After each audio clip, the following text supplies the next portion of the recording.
Hi everyone, in front of me I've got TOSCIDO X109, and let me share with you how to enable Google Backup on this device.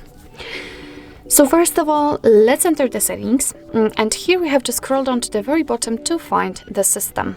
Now let's tap on Backup and tap on Account.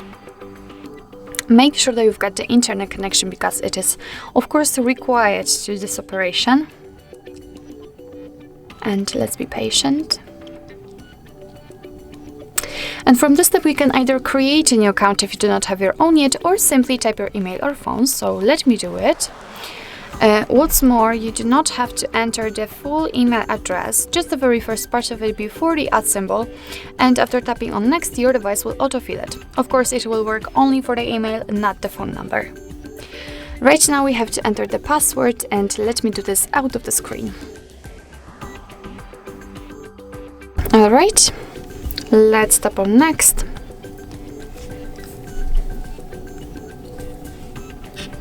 Here we've got Google Terms of Service and Privacy Policy, so of course you can read it, just tap on it, and here you've got all the info you need. So let's tap on I agree after reading. Here we've got the shortcut of backup and storage info, so just tap on accept, because we should have totally another view of the backup. That's why I did not tell you anything. So as you can see, the backup includes apps and apps data, call history, contact device settings, and text messages.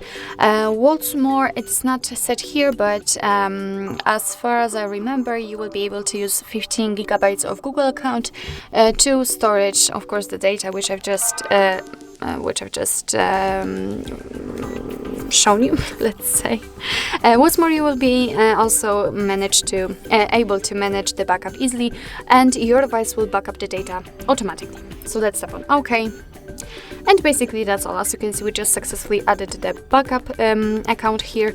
What's more, here you've got listed the data which has been backed up. Here you can decide when you want to back up, so using Wi-Fi only, and I highly recommend to keep this option turned on, as if you will use the mobile data, then you will be maybe charged.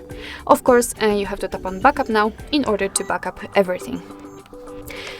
So actually this is it. This is how to enable Google Backup in your TOSCIDO X109. Thank you so much for watching. I hope that this video was helpful, and if it was, please hit the subscribe button and leave the thumbs up.